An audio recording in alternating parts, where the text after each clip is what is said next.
money ang lighthouse. I have no interest. My interest is for the sheep of God. Amen. That one thing is to establish a true spiritual relationship between God and man. Pag nakita na namin kayo, na-establish kayo sa isang tunay na relasyon, spiritual relationship between God and man, that is one thing that I satisfy. Sabi ng prophet. Wherein men become new creation in Christ, filled with the Spirit, and live according to His Word. Alright? Can you say Amen? Amen. We would invite, plead, and warn all to hear His voice at this time. Even as we trust our hearts that we have given our all to Him, God bless you, and may His coming rejoice your heart. That is our vision. We are partakers of the kingdom of God in the third attribute of His coming. We are pillars of the body of Christ. The truths of the gospel will transition from the second to the third attribute of sonship. We are now in Revelation chapter 10, 8, and 11. As we fulfill the remaining prophecy in John's vision. You know what is in Revelation 8, 11? Take the book and eat it up and prophesy again. You have to take the book, not the Bible, upang kainin ninyo ang Biblia, but take the Word and eat it up and prophesy again. Papasok na po ngayon, malapit na po ang pasukan. Prophesy again to your classmates, to your schoolmates, to your workmates, to your helpmates, to your meatmates,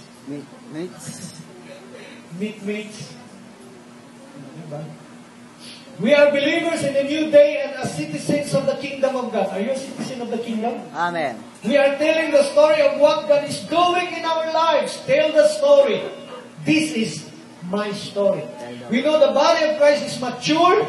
Are you mature? Amen. Hallelujah. And complete as one great transfigured body. His queen was called to His side as He revealed Himself from heaven to be glorified in His saints through the Lamb's transition to the lion. From the lambs to the lion. We are witnesses in the third coming of Jesus Christ, wherein He came from the sky at Sunset Mountain in the Word body and returned to reign in His redeemed subjects. The past generation was that the time for God Messiah to return and claim His bride, unveiling Himself in His third attributes of sonship. Revelation chapters 4 and 5 were fulfilled, and we saw Christ our bridegroom at the meeting in the air, in His second coming as the bloody lamb. We returned to earth and we took up flesh bodies to fulfill the Son of David ministry in the earth. Christ is reigning in our earth now as He sits upon the throne that He has ever wanted, the hearts of His believers. Amen. Amen? So, anong pangalan ng inyong propeta? Amen. Lolo mo? Baba. Hallelujah. Yung araw, yan.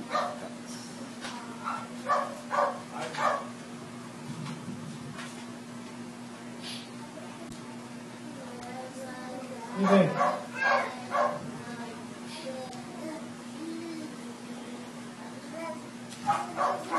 Removing the inferiority complexes. Just want to bring the message. Pinakinggan ko ang kabuuan ng mensahe at sinusundan ko pa mga kapatid na ready. Kumain po tayo ng maayos ngayon. Wala tayo ng Sunday dito. So siguro pagbibigyan niyo ako ngayon. Sayang, wala dito yung iba. Nag-prepare ako ng maayos. Amen. Nag-prepare ako ng isang mabuting pagkain para sa inyo. Mabaon ko kay Sister Cha. Buntang kata. Now, sa Facebook, ipinapasok natin to yung record. Even though na sa malayo, sila Brother Ariel ay patuloy silang nakikinig dyan. Kaya, Sabi ko nga dun sa tatlo na busy ngayon, si Brother Buboy, si Brother Mine at si Brother Algin, kung mararapat, bumalik na kayo ng Qatar dahil doon wala kayong magawa. Magsisimba talaga kayo eh. Binigyan ko ng isang envelope si Brother Buboy, sabi ko sa kanya, basahin mo. Hindi na kasi tayo nakikita tuwing linggo eh. Ewan ko kung di ka na. Nandyan pa. Hindi talaga binabasa, no? Ano yung gamit niya? Okay. Praise God. So, purihin ng Diyos, let us go our message today.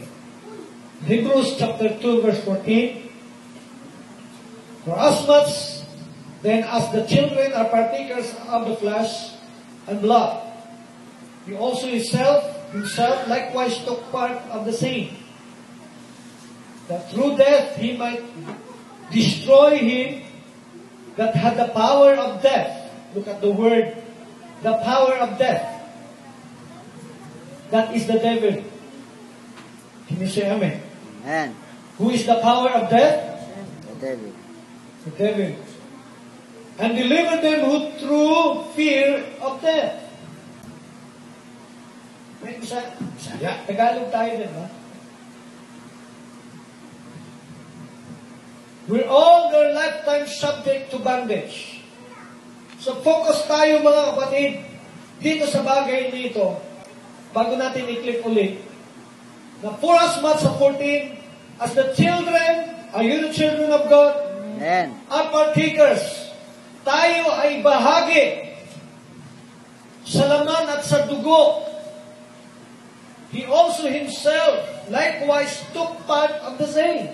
Na kung paano ay kinuha din ng Panginoon at naging bahagi din, Philippians chapter 2, at nagkatawang tao rin ng Panginoon.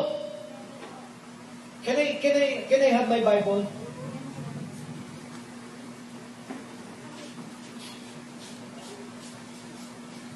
Okay. Amen. In Philippians chapter 2, thank you.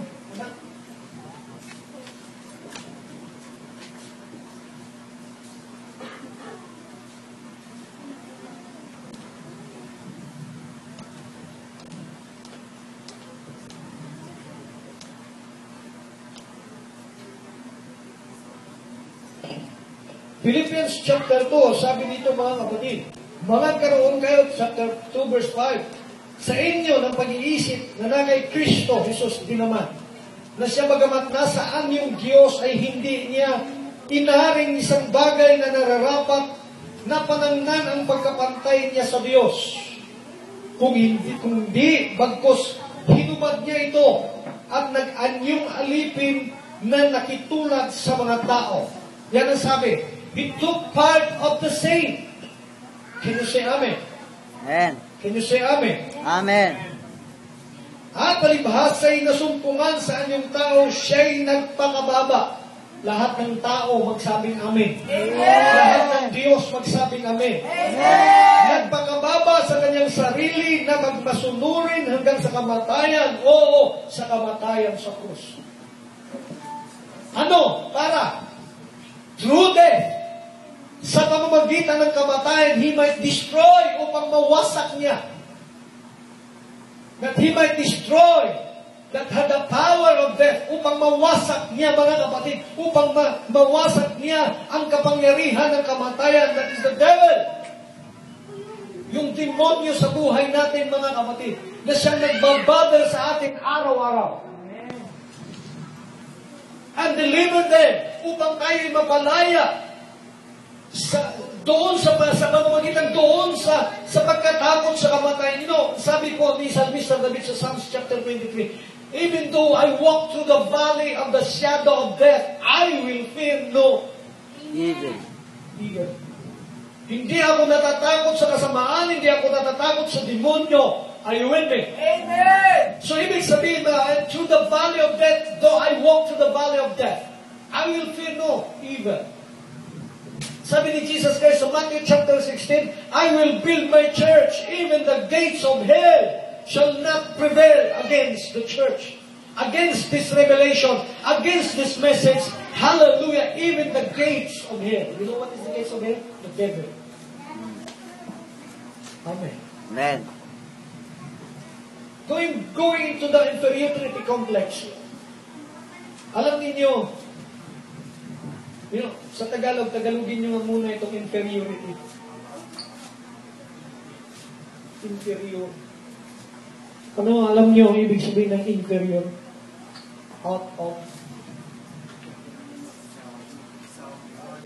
of flesh. Self-down. Sabi po, ang ibig sabihin po mga kapatid, a lack of self-worth. Para bagang kulang siya sa pagtitiwala sa sarili. Lack or doubt. Nag-aalinlangan siya sa lahat ng mga I'm not good enough, sabi ng prophet. Parang hindi ako magaling. Hello? Amen. Uncertainty and feelings of not measuring up to standards. Hindi ako maabot sa gusto kong maabot. That is the mind of, yan po ang isip ng merong inferiority complex. Hindi ako ginagamit sa church. Hello? Kaya nga umaalis dahil hindi daw ginagamit sa church. Ginagamit ka na, pero hindi mo nakikita. Huwag mo lang agawan yung iba ng ministry. Sabi ko nga, bago pumasok dito ang bawat isa, alamin mo kung ano ang ministry mo sa church. If you are a musicians, gawin mo ang pagiging musicians. If you are a singers, gawin mo ang pagiging singers mo. If you are in the hands, kung nasa kamay ka, magbigay ang nasa kamay. Kung nasa paa, lumakad.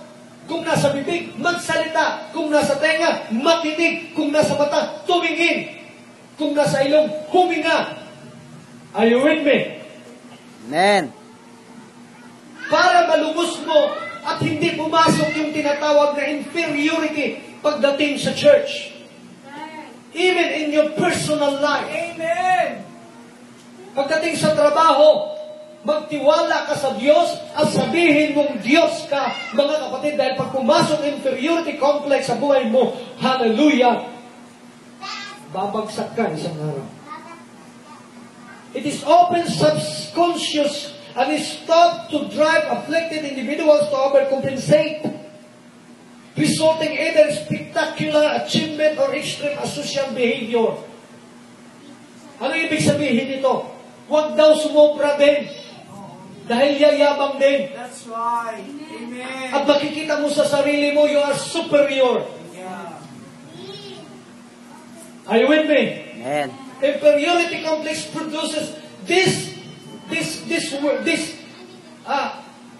meaning ay nagaganap sa buhay ng tao na kung dumating yan, papasok po ang tinatawag na inferiority complex. Especially in this church, especially to serve God. Walang superior, walang mababa. Lahat tayo mga kapatid, Diyos. Amen. But ang Diyos ay marunong magpakababa ng sabi po ng ating binasa kanina, kinuha natin ang laman na ito. Hallelujah. At na ganyan tayong alipin para maging masunurin. Amen. It indicates a lack of covert self-esteem. Look at that. And then, number 2, developed through a combination of genetic personality, characteristics, and personal experience. Alam niyo, nagpuputos yung karakter ng tao dito.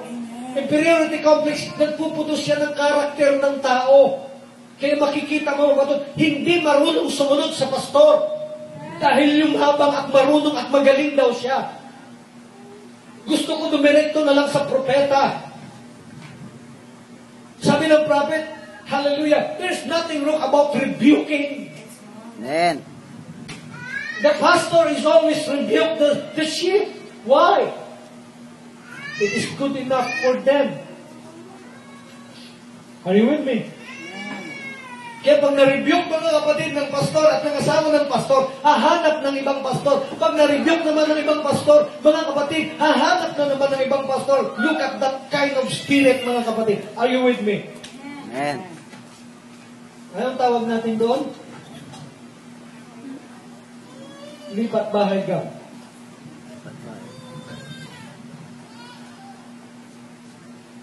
Amen. Wala tayong ganyan. Look at that. Beware. Sabi ng Prophet 1965, Brother Branham, the invisible union. Listen, ang sabi niya, you are, lahat magsabing, you are the pure, virtuous, sinless bride of the Son of the living God. Ano daw kayo? Pure, virtuous. Pagkabagkas pa ni brother doon, virtuous. Amerikano kasi siya. Sinless. Ano yun? Hindi seedless, ha? Sinless. Walang kasalanan. You have to beware that inferiority complexes na magsasabi, you are still a sinner. Marami po mga nagtuturo ngayon, mga kapatid, pag sinabi mo, you are pure. No, I am not pure now. You are virtuous. Oh, sinless. Oh, talaga? This is the scripture said. Because the word of the prophet is a scripture. Amen? Pag sinabi, ikaw ay pure, anong pure sa Tagalog? Puro. Sa panahon ni Noah, naghanap ang Diyos ng puro na tao. Purong Diyos na may lahi niya. At ilan ang nasumpungan niya? Isa. Si Noah lang. Dahil sa panahon na yan, mga kapatid, in Genesis chapter 6, sumama ang mundo. Amen. Katulad sa ating panahon, napakasama po ng mundo. Mabuti na lang nakinig ka sa wordman mo dahil kung hindi, kung apang inabot mo. Yung isa na kapatid natin, hindi nakinig sa wordman. Pinababa na siya ng wordman. Ayaw, nagmamatigas. Di anong nangyari? Hold up. Si Brother Fernando, sabi ko sa kanya, nung bago ka ma-hold up, hindi ba nangusap ang wordman sa'yo? Sabi niya, Pastor, nangusap eh. Ang sabi niya, tumabi na daw ako at pababain ko na yung mga pasahero ko. Pero ang ginawa ko, tumuloy ako. Kaya tingnan mo, anong nangyari? Buti, nakinig ka. Alam mo, hindi ka sumigaw ng para ang wordman mo. Dahil kung hindi ka bumaba, tapos kang bata ka. Can you say praise the Lord? Lord. Every man and woman that's born of the Spirit of God, the Spirit of God, are you born in the Spirit of God? Amen. Romans chapter 8, there is no therefore now no more condemnation to them that are in Christ, who walk not after the flesh, but after the Spirit, because you are born of the Spirit of God. You know what is born again? Hindi po isang denomination, isang religion ang born again. Amen. Kaya nga nagagalit sa atin ang ibang rin pag nag-usapang born again. I am not a born again doon sa top ng tao. Because the true born again of God, hallelujah, ay naka-experience yan ng tinatawag na change. Amen. Changes in life. New birth. Born again ay ang nakakilala ng mensahe sa kanyang panahon. Maraming born again ngayon, mga kapatid sa mundo, sinasabi nila. Ay, yung lasing nga, mga kapatid na nag-proceed tayo, di ba, nagpa-pray sa akin? Sabi sa akin, Pastor, pag-pray mo ako, born again ako eh. Sabi niya, born again ako eh. Ay, wala akong magawa, baka may, pag hindi ko pag-pray, magalit sa akin. Pinag-pray ko na lang. Pagkatapos kong pinag-pray, sabi ko, paupuin mo yan, umupo ka dyan. Sumunod naman sa akin. Amen. And washed in the blood of Jesus Christ. You know what is the blood? The Word.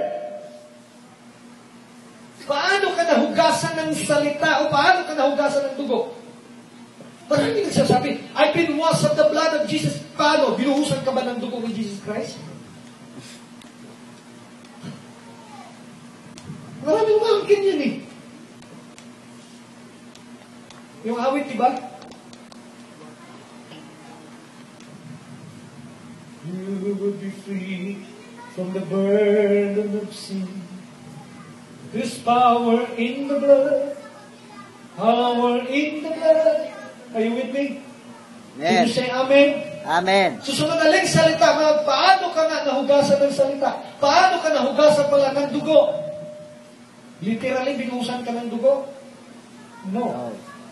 Because the blood is the word of Jesus Christ. And believes every word of God. Yan po mga kapatid. Maniniwala ka sa bawat salita ng Diyos. Amen. Hindi ka mag-aalinlangan sa salita ng Diyos. Ang tao, kahit ako, nagkakamali ako. Minsan nagkakamali ako sa maling akala. Akala ko believers na. Akala ko nag-i-enjoy na sa mensahe. Giving lang sa church. Malis na. Akala ko, ang galing na magpaliwanag. Akala ko.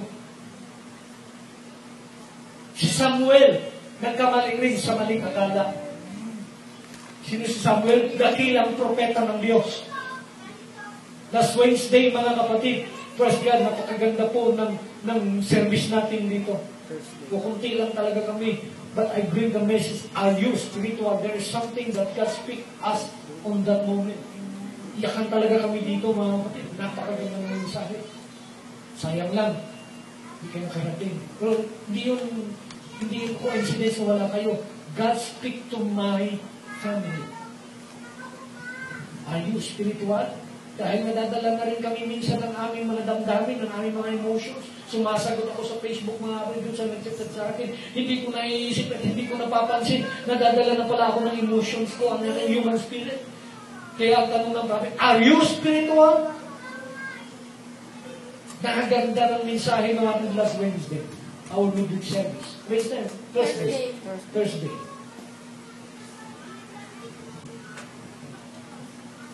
Doon ipinapakita ng Panginoon kagandahan na meron tayong propeta ng Diyos. Amen. Hallelujah. Praise God. Yung sabi nga doon mga kapatid, markahan daw natin yung mga tao na nagpapasimula ng tinatawag na separation and divisions in the church. Amen. Hallelujah. You always believe every word of God. Do you believe? Amen. Do you believe the message? Amen. Amen. Next, stand as though you've never seen at the first place. Tumayo ka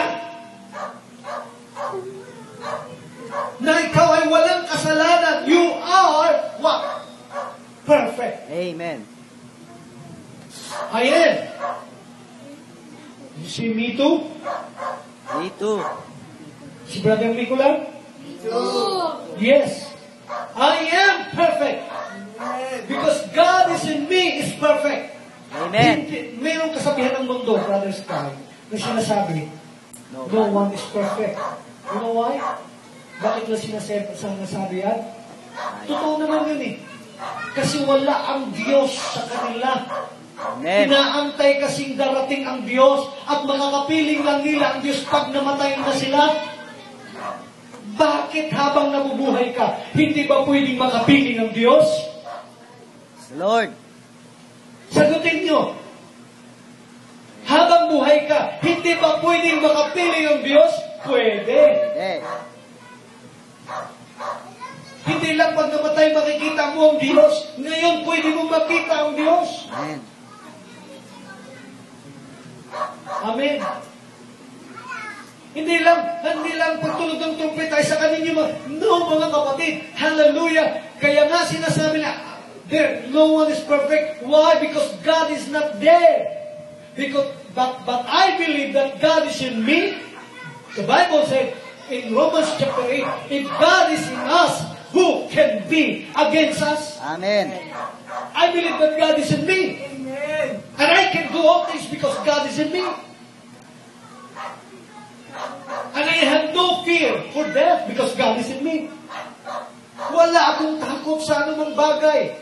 Sapagkat sabi ng prophet, sa panahon na magkaroon ka ng takot sa anumang bagay, hallelujah, magpuputos ito ng tinatawag mga kapatid na inferiority complex. Amen.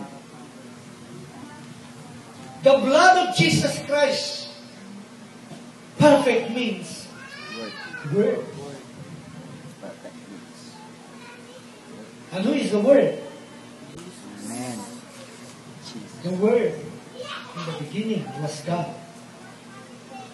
And the word made flesh. Amen. And I am also a word. That spiritual union of Christ and His church now, with the flesh, is becoming word. And the word is becoming flesh.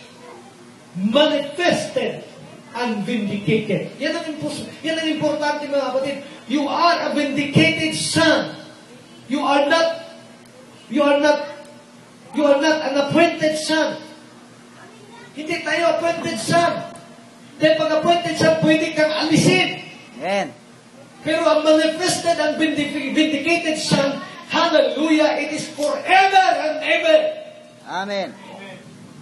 Hindi pwedeng maalis ang vindicated son. I am. Amen. Amen. Because I am the Word made flesh, and the flesh made Word. When the Word becomes the Word, called the Holy Spirit searching the hearts. You know what? The Word becomes the Word. I have my body now as a spoken word body. Because God, I know that God is in me. If you believe that God is in you, hindi mong gawin lahat. Ay, hindi wag mamisinterpret, pwedeng gawin lahat po ito, kahit anong kasalanan. No. Yung mga imposibleng bagay, pwede mong gawin. Katulad yan, naghanap kang trabaho. Yung mga may trabaho, pinipersecute ka ng just declare that you are God. No, who can be against us? If that job is appointed unto you, walang sino mang pwedeng humawalay at maghahadlang dyan. Amen.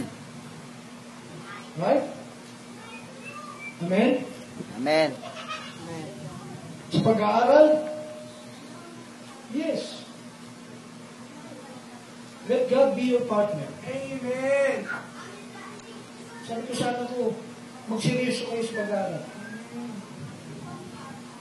Dahil para sa inyo din yan. Pag bumagsak pa kayo, hindi na kayo mag-aaralin. Hanap na lang kayo ng asawang mayaman.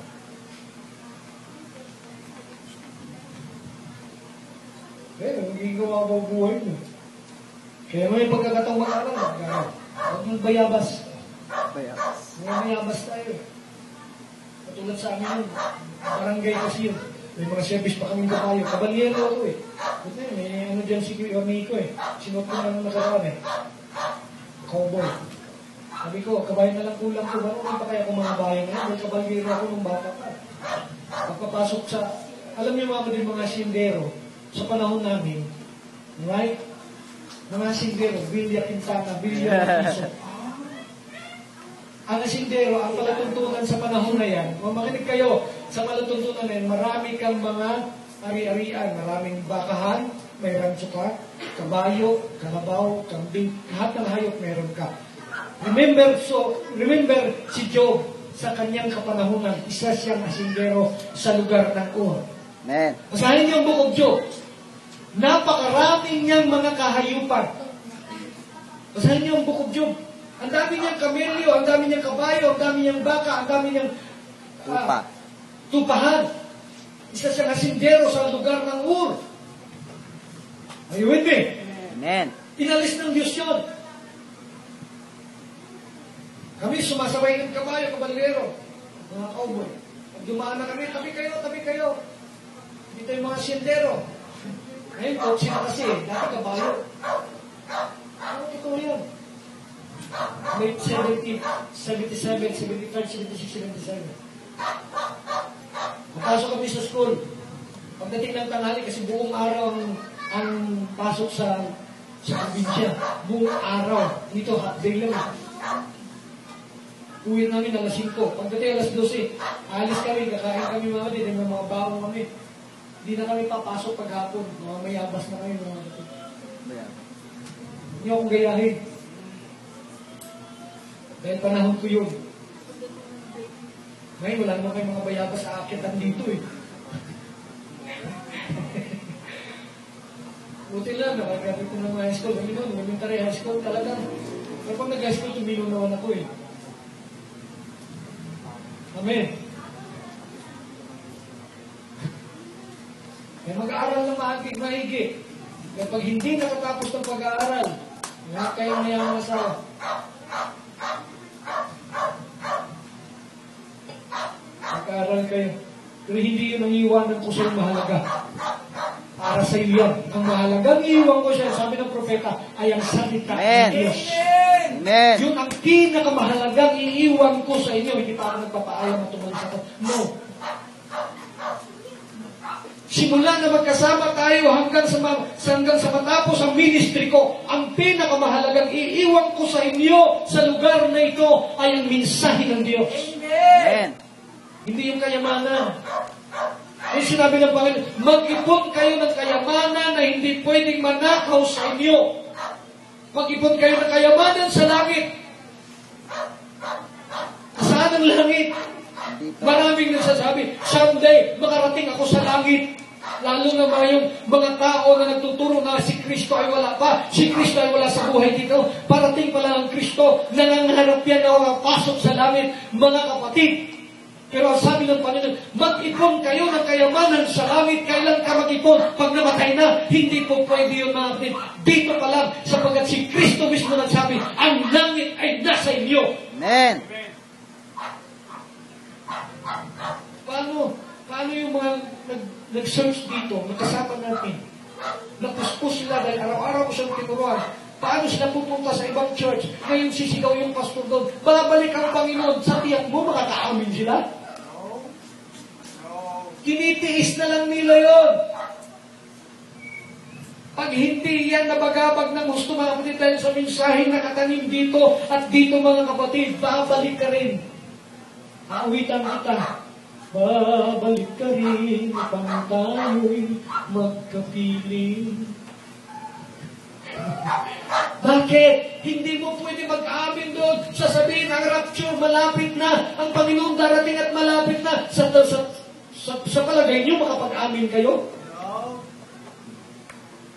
Hindi. Sasabihin mo, nandito na. Pride na lang talaga. Pahamak na pride yan. Kainin niyo yan. Pride na lang talaga para hindi niyo sundin ang mga bagay na gustong ipasunod ng Panginoon sa atin. On February 28, 1963, the world, ang mundo, observatories captured pictures of a mysterious cloud that proved to be the meeting in the air and everyone in Christ was there. Are you there? Amen. I was February there. 28, 1963, may papa sa Roma na namatay. February 28, hallelujah, 2013, si Pope Benedict XVI nag-resign, mga kapatid, on February 28, 2013. Are you with me? Amen. Tama ba ako? Yes. Is that coincidence? No. Ang mundo, hindi tayong nagpicture ng cloud, mga kapatid. The cloud, sabi doon sa pinakataas na hemisphere, napakalaking cloud na kuhanan ng isang camera, mga kapatid, na ang sabi po ng mga scientists ay hindi aabot doon ang kapangyarihan ng mga airplanes. look at that. And you know who is the cloud? The cloud is the person of Jesus Christ. We are the cloud. The cloud proved to be the meeting in the air, and that is our meeting in the air. Ang iba ay naglulumpaw na magkaroon sila ng meeting in the air, and that is the meeting in the air. Everyone in Christ was there. Amen. Are you in Christ? Amen. There is no therefore now no more condemnation to them that are in Christ. Amen? Psalms 27 verse 6 was fulfilled. And now shall mine head be lifted up above mine enemies round about me. Sabi ni Psalmista David. On May 17, 1963, this mystery was issued forth, displaying the seed in celestial form in Life magazine. May 17, 1963 issue. Yung cloud na yun, hallelujah, hindi rin ang mga believers ang gumawa noon. Isang magazine ang nag-produce nito at ipinakalat sa buong mundo, hallelujah, upang ipakita that mystery was issued for displaying the seed in celestial form. And this mystery cloud is no longer a mystery now. Amen. It is revealed because that cloud from them, mga kapatid, is a mystery. But to us, it is revealed. Amen. Magpuputos pa ba ng complexes yan, inferiority complex? If you know yourself that you are God, if you know yourself that you are Jesus, magpuputos pa ba ng inferiority complex sa buhay? Alam niyo mga kapatid, si human spirit napakalaking tulong sa atin kung maintindihan sana natin. Kasi siya yung mag-start ng magbibigay sa atin ng mga alalahanin eh. Siya rin yung magbibigay sa atin ng kayabangan eh. Are you with me? Amen. Pero thank God that God gave us the revelation. Simula ngayon. Kaya tingnan mo, dahil sa yung isang kapatid, dahil sa akala niya magaling siya, marunong din naman ako magbasa ng message, marunong din ako pumunta ng pantok, marunong din naman ako mag-search, marunong din naman ako pumunta ng third-testament.net. What is he now? Where is she now? Nag-chat sa akin. Sabi ko, sis, last chat ko sa kanya, doon na expect na mag-chat pa ako sa iyo. This is the last time that I chat. Sabi ko sa kanya, sana maging masaya ka sa pinili mong desisyon. Dahil, sabi ko sa niya, katotohanan, sinasabi ko sa iyo, nasa pastor na kinikilala mong pastor na sinungaling. Sana hindi na-justify ang lahat ng ginagawa mo. Huwag kang magturo ng anumang bagay sa sinamang kapwa mo. Pero the church is open to you. God bless you, my sister. Sabi ko sa kanya huli, paalam na minsan kong naging kapatid at minsan kong naging anak sa pamilya. Amen. Sabi kasi ng prophet sa mga pagtunggal, hayaan na lang sa mga umalis. Na kung may ship talaga yun, whether they like it or not, they will stay the message of God. Kung maghanap sila ng ibang pastor, hindi ko sila haabulin. Ang nais ko lang na makita ko na-establish ang inyong relasyon sa Panginoon. Pero kung kilalanin niyo akong pastor, sabi ko mga ano ba yun? Kung matitira pamilya ko, hindi ko i-give up ang paglilingkod sa Panginoon at sa mensahe nito. Are you my family? Amen. I am a part of the family of God. Whether you like it, ganap ka ng ibang pastor, you are still family of God. I am still your family. Right? Fulfilling the prophecy in communion. I predict, sabi ng prophet, that this has a spiritual application. I believe it's the coming of the issue of God. That the great revelation of the Word will be opened during this time. You know what is? Sabi ng prophet, I believe it is the coming of the issue of God. Meron bang issue? Anong issue ngayon? Guwapo ka? Amen. Because you are God. Amen. true. Hindi ka mukhang demonyo. Amen. Because God is in you, so that's why you are God. Ano ba ang mukha ng demonyo, Pastor? Pangit ba? Hindi. Bogi. Pogi.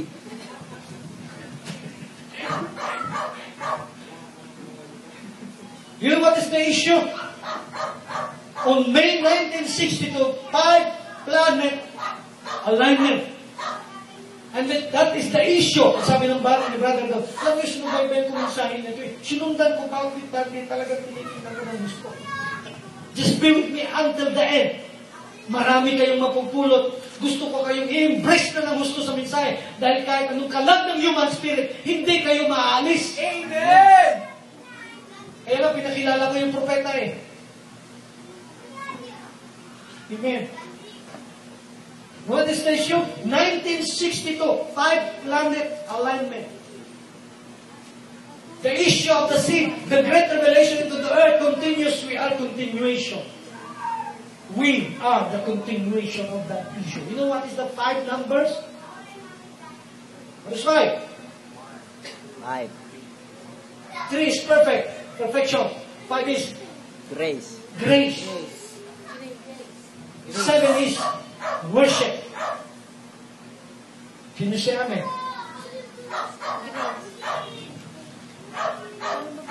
We have finished the redemption process and its attributes.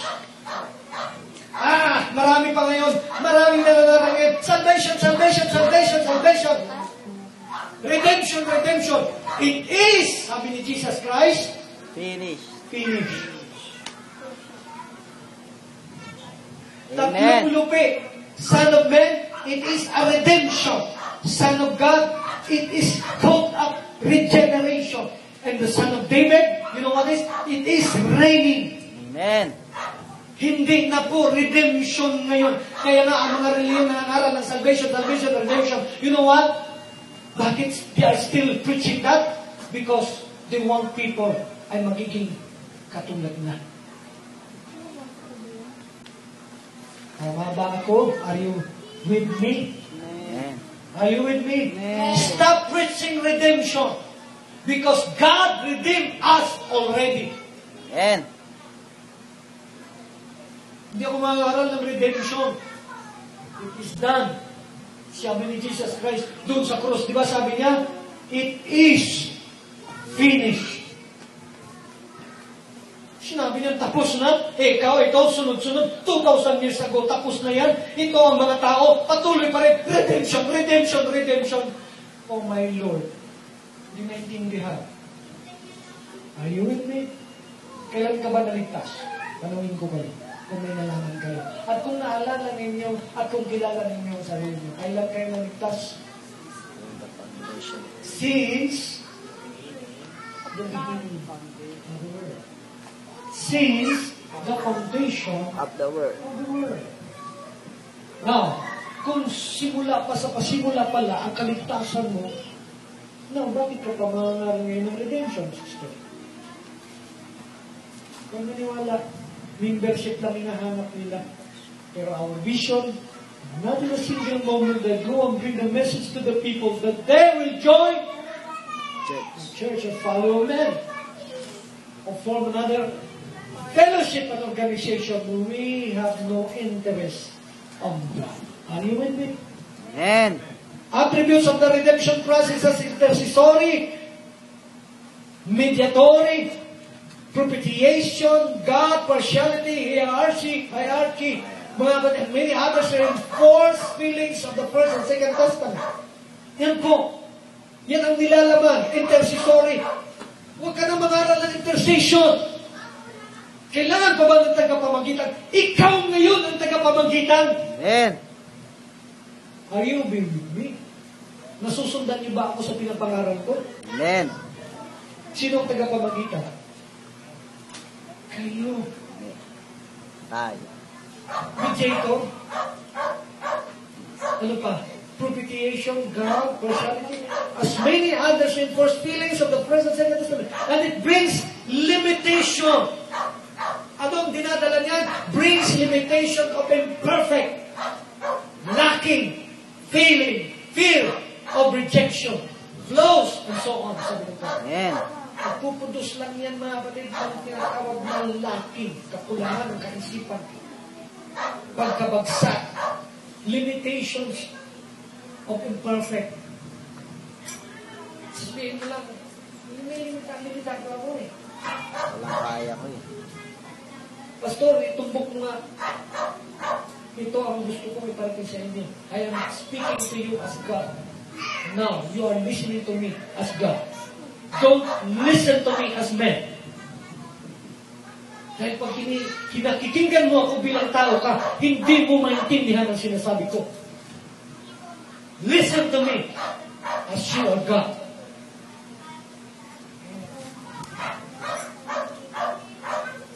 We have built an inferiority complex by what?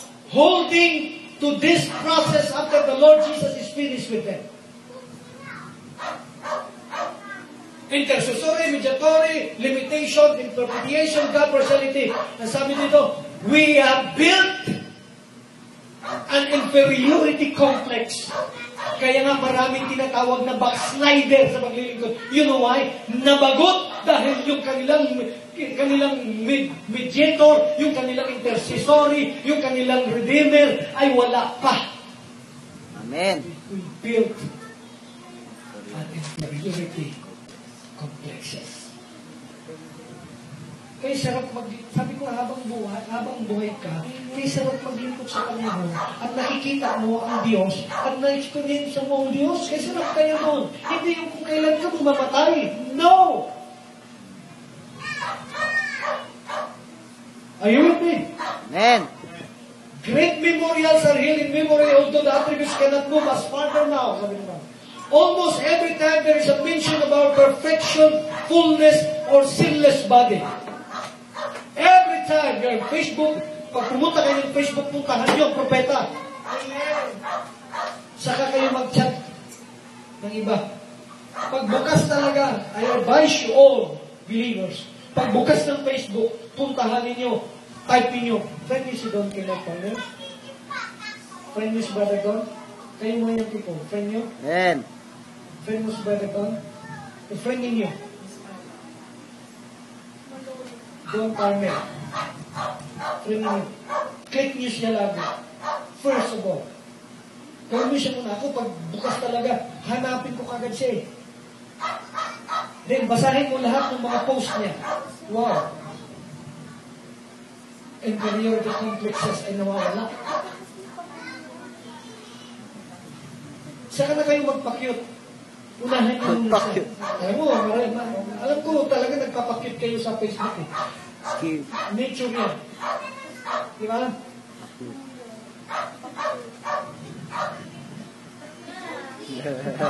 Di ba? Nature yan.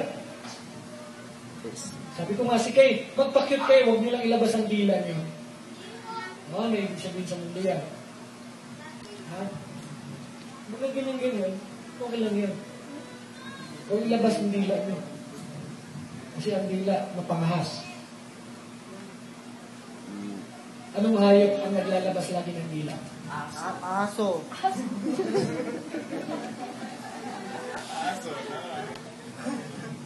Ano pa? Ahas. Ahas. Ano pa?